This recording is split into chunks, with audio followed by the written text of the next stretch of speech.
Hi YouTube, this is Cypher, and today we're going to be looking at this bad boy. Christmas came, and with it came my Boss ME-80 guitar multi-effects processor. Something I've been after for a while, and it arrived. So in this video we're going to be looking at what's inside the box. We're also going to be looking at what is inside of this box. And we'll also be having a quick look around the processor with the guitar and just seeing what it does for you. So quite a lot in this video. Be right back in just a moment.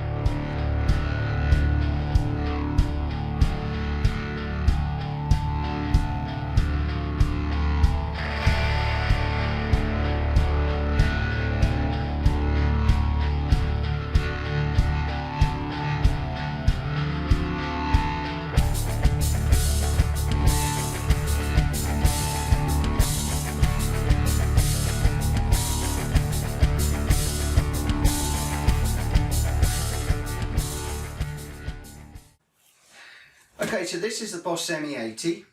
I got it from my local music store, just under £200 is the retail price. You get the processor board, you get access to Home Central where there's a load of patches that you can install, and I'll cover those a little bit later. And the box is a fairly sort of regular box, a picture of the unit, and then on the back of it you've got some blurb about it, so nothing too exciting there.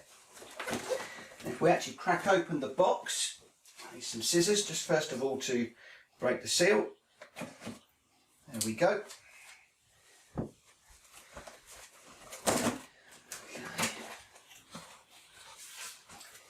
Right.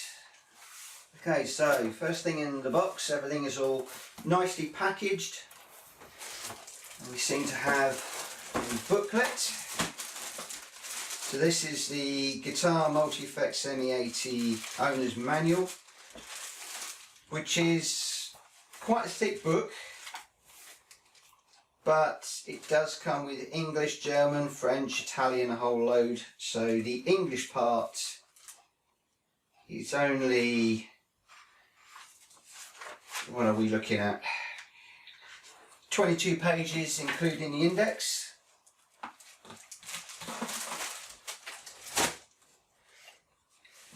We've also got on the top here, oh, I can get them out, some batteries. And then we actually have the processor board itself. So we'll just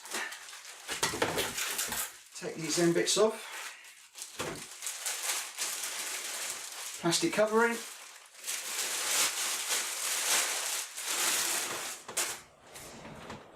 And then we have the actual processor board itself here. It's made of metal. It's heavy, so it's not going to move around on the floor, though it's got these rubber bits to stop it from sliding anyway. But it's a very solid, well-made bit of kit. We've got the pedal here. Plenty of dials to play around with. You've got your switches at the bottom, or the pedals at the bottom here for changing things. And then on the back we've got the jack sockets.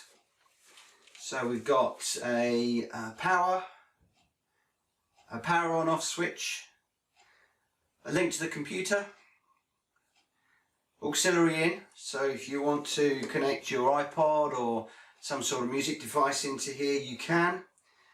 You've got the record out to your headphones, so I guess that's record out all your headphones. You've then got your guitar outputs for the right and the left, and you've got your guitar input. So your guitar comes into this one, and then you've got your outputs to your amplifier. Fairly straightforward. And on the back here we've got an area for our batteries. We'll load those up in a little while. And yeah, first sight's an all-round nice unit. So that's what's in the box. However, what about this box? Well, this box is what isn't in the box. And one of the items in here is my pet hate. The other items I can understand. But I wish that I had reviewed what's in the box for the ME-80, because it would have saved me additional purchases on Amazon or going back to the shop. So I'm just going to cover off a few of the things that I've got in this box. So the first thing in the box is something that I can understand why it isn't in the box, because these are quite personal to everybody. And that's a pair of headphones. So if you want to be playing with the ME-80 in a practice environment quietly, then you may well want a decent pair of headphones to plug into the back of it, and you just want a standard small headphone socket or an adapter.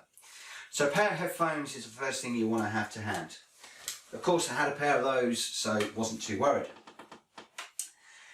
The other thing that you're going to want is a cable to hook this up to your computer. Now, you don't have to.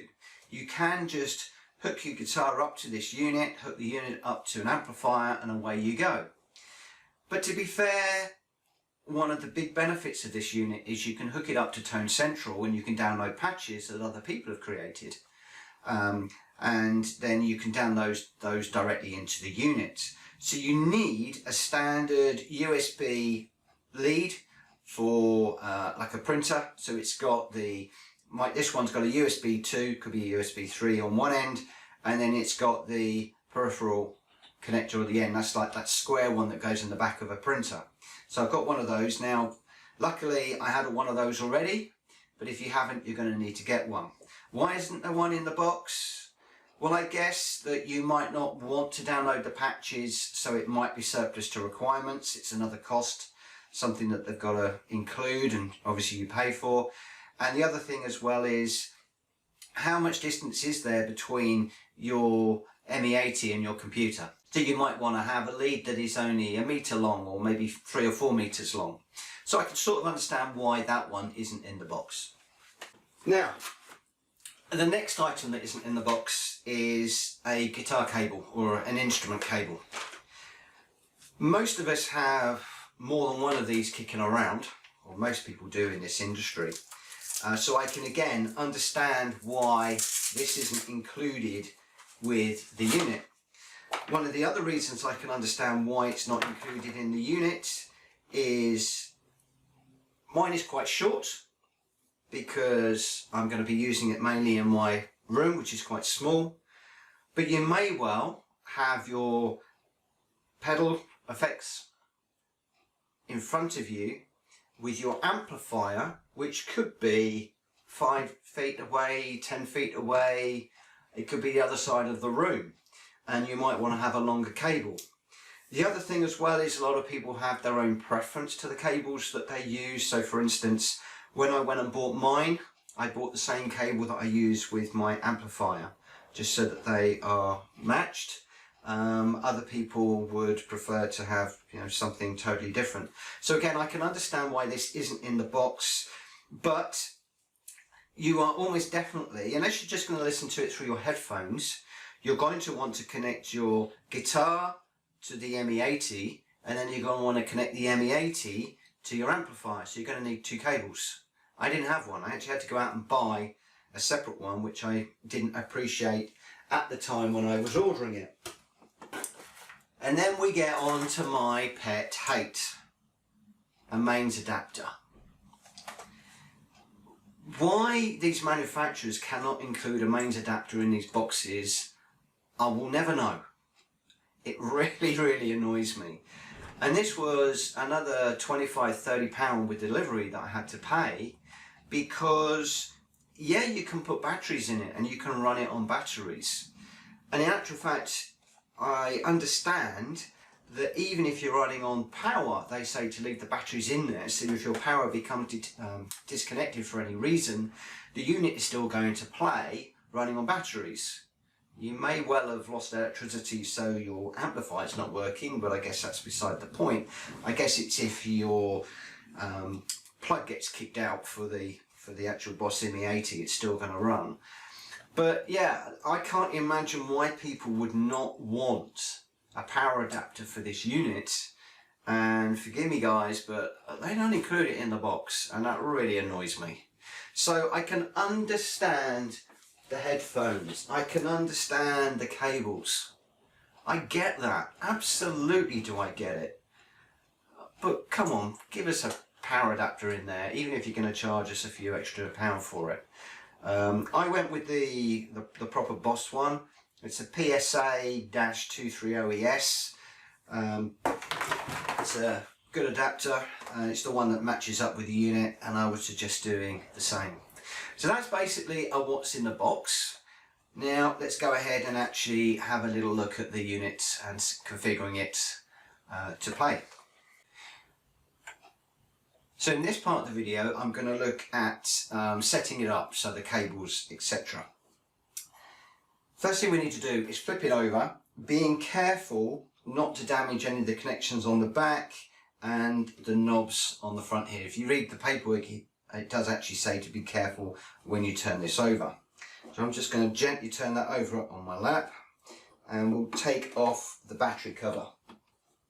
Now, I'm not using the batteries that come with the unit. I prefer to use a brand of batteries that I know and trust, and in this instance I'm actually using my rechargeable Eneloop batteries, but I may well put Duracell in or something that are long life and that I trust. I'm going to make sure I get these in around the right way. Those two go in there, one in there.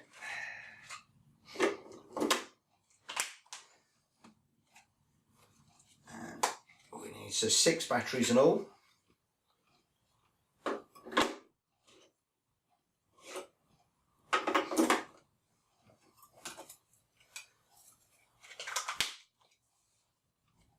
We'll just do a double check, make sure we got them all around the right way. That looks good. Pop the cover back in and spin it over. Now to turn it on the back we have the power button, which you just simply hold down for a moment or two and the unit powers up. And then we'll look at connecting it up to the amplifier and power, etc. So the first thing we'll do is we will add our power.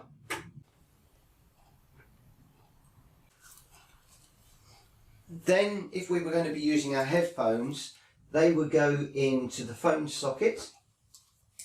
Now I'm actually going to connect this up to the amplifier, so I'm not going to work with the headphones right now, so I'm just going to remove those.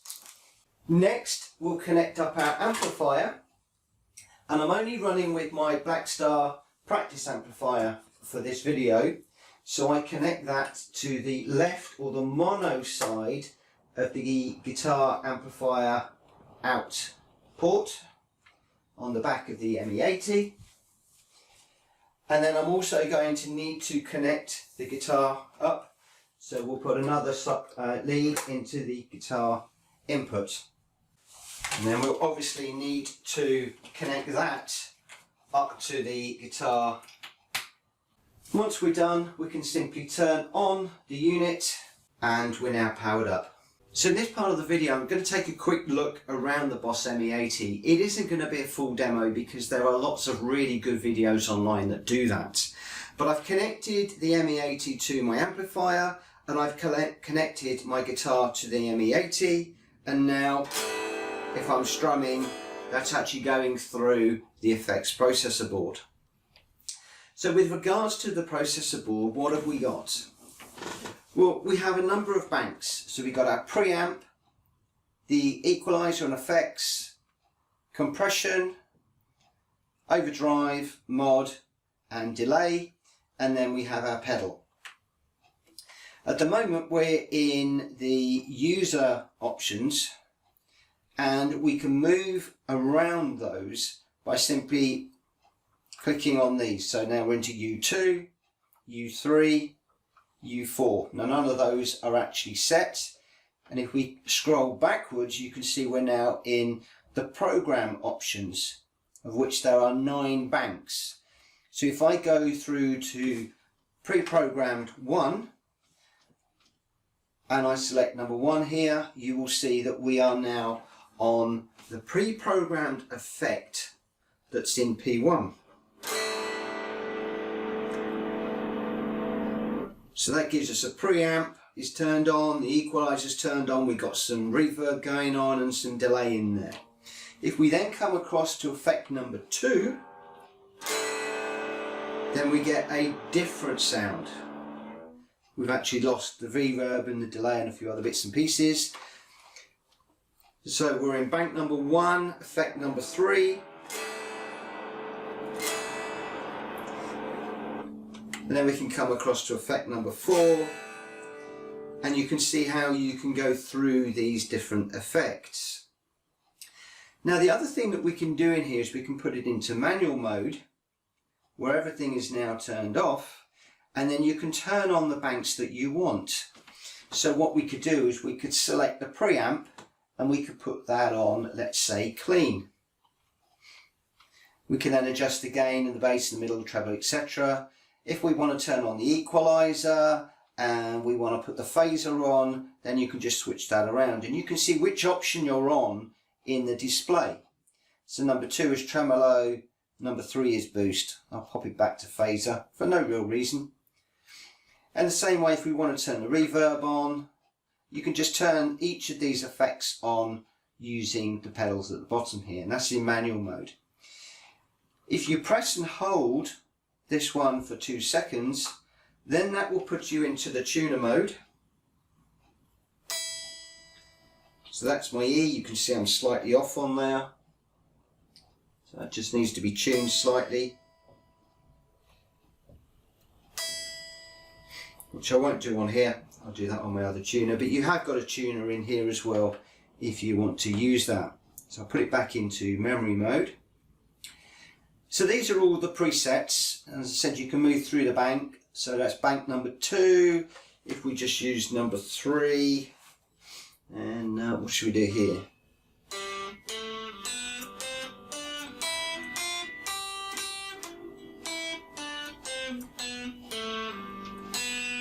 So we seem to have got a bit of delay going on there. Let me just take the output and the gain up a little bit. It's a bit too loud. Take it down a little bit.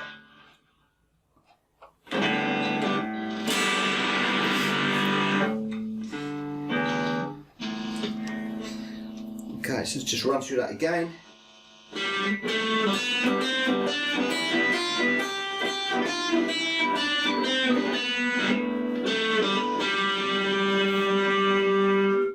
So not necessarily suited to a scale, that one.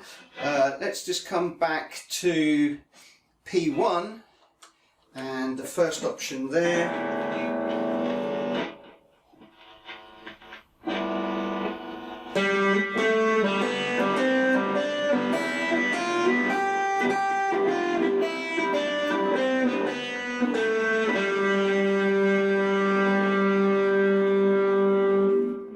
So you can see the vast difference that all of these different tones will give you. And there are loads and loads in there, so I'm not going to go through all of those, but you can get, you know, an Iron Maiden sound, you can get a Pink Floyd sound, you can do all sorts of things. And one of the things that I did do, and I'll cover this in the last part of this video, is I downloaded into U1, and on the first option, a wall. So this is like a Pink Floyd-y sounding thing, and I can't play any Pink Floyd, but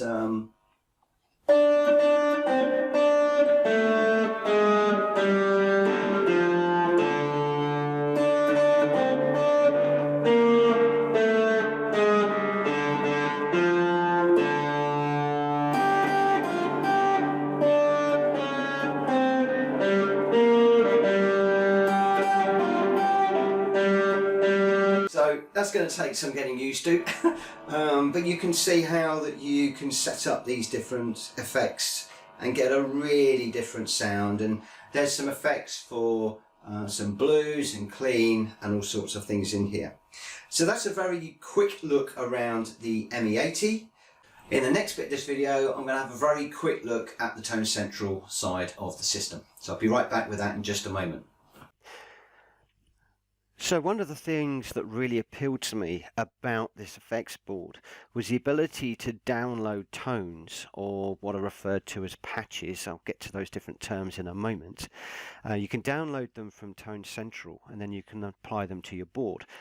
Now, the instructions that come with the unit say that you go to the Roland website. I went there and couldn't find anything, but what I have done is I've gone to Boss ME-80 in Google, and if you have a look at the boss.info link here and click that, that will then open up the Boss page where there is information about the unit here.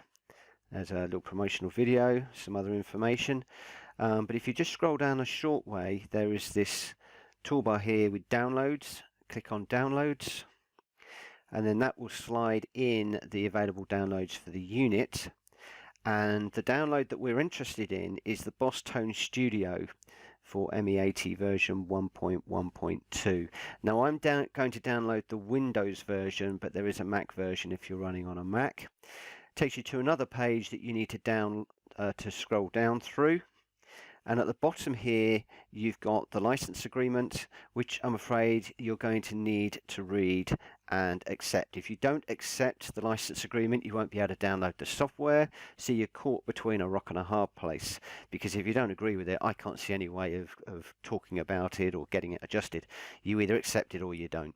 I have read through it, because I always read the license agreements. So just tick the box, click download to download the file, and then that will save that to your computer, or in my instance I actually need to tell it where to save the file. So if we then open up that folder, you'll then need to extract the files,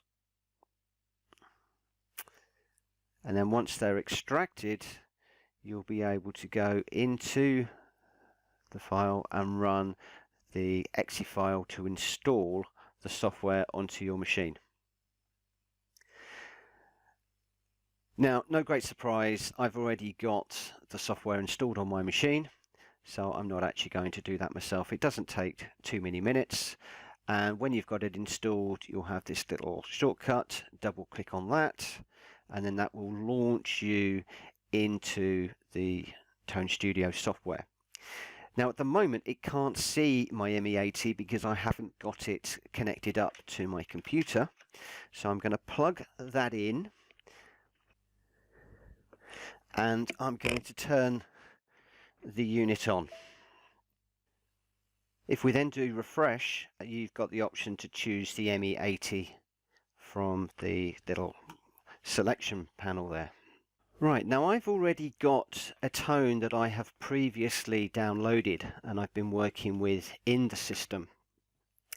And one of the things that's confused me a little bit is the fact that we're working with an effects pedal or an effects processor, so we're using the word effects. Now we're in a product called Tone Studio, which is talking about tones. But what we're actually doing is we're looking at patches. So we end up with three words: effects, tone and patch, which gets a bit confusing, and I think I've unraveled them. I think of it this way: the effects processor will affect the way that the tone sounds on our computer. Where tones fits into this is a bit difficult to tell, but when we get to this level, we are actually talking about patches, because in computer talk, this is all of the different settings that you bring together into a patch that you then save into the software. So I think that's where patch comes from. And then that patch creates the effect that changes the tone on the guitar. It's as muddy as you like, but forgive me for this interchanging on these particular words, but that's just the way that it is. So once you're in here, what we're actually looking at is a patch that I've downloaded. So this is in U1 space 2, and if I actually go up to U1 space 1, this was actually the one that I downloaded, it's pink wool.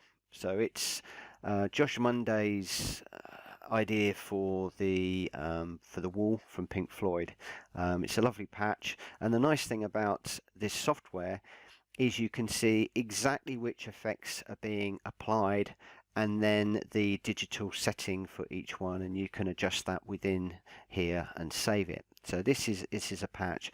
But one thing I really love in here though is Tone Central. So if you click on Tone Central at the bottom here, and I'll make this window a little bit bigger, then there are a whole load of different genres that you can choose. So if I just choose, we'll choose blues, and in here you can see the classic patches from Josh Monday.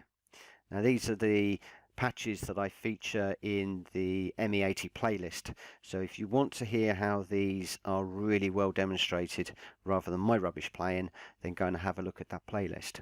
So in here you have a screen that is set up with the live set, so you can flick between the authors. You've then got the actual patch itself, come to that in a moment, and then on the right hand side you can view the video of the demo. You can pick a patch, so if we pick that pink wool one and we press play,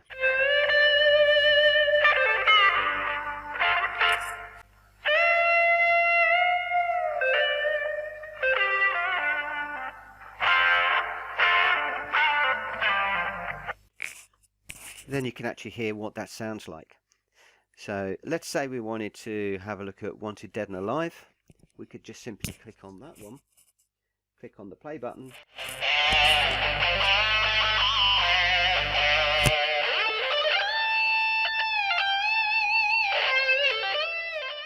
and then we've got a completely different sound. Now if we just look at the processor board, which I should have showing in the corner of this video, you will see that we are on pink wool, and you can see on the processor we got preamp and comp and reverb set up. If I then were to click on to, let's say, Wanted Dead and Alive, then you'll see now that we get delay has lit up. So these are the different patch settings for all of these different things. As you click on these, so if we click on Bad to the Skull, you'll see that we've got a different number of settings. If we go to Killer Q1, again different. And as we just scroll through these, you can see that the effects board is changing accordingly. So to save them, what I do is I dial in the one that I want simply by clicking in Tone Central. And then if we come back over to our processor and we click the right button, the processor starts to flash to say, okay, where do you want to save this? We're currently saving it in user bank 1 in position 1. So if we want to put that into user bank 1 position 2, we can simply press the 2 foot pedal here. We'll click right, and then that will then save that patch into that location. So if we click back onto 1, then you can see we've got our wall patch, and if we click on number 2, then you can see that we've got the new Wanted Dead and Alive patch. And it's that easy to save these patches into the unit, and then the next time we play the guitar, and I haven't got it hooked up right now, we can very quickly switch between these while we're playing by simply pressing the appropriate pedal and dialing that patch in. So it's really nice. It's a lovely bit of kit and a really nice way of getting some rich tones from professional authors. Okay, so that's that for this bit of the video.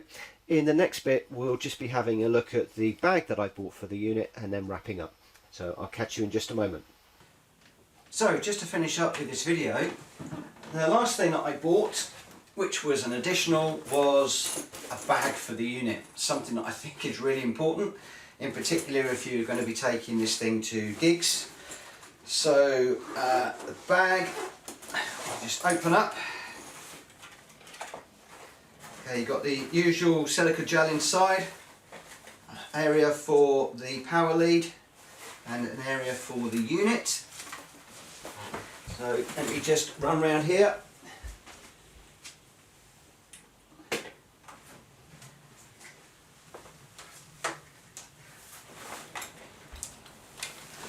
So we'll take out the power lead and then just fold that up. Now I tend not to run power leads around my fingers like I used to back in the day because it does wreck leads. So we just loosely bring the cable together and pop that into that area. Okay. Then we'll grab our unit.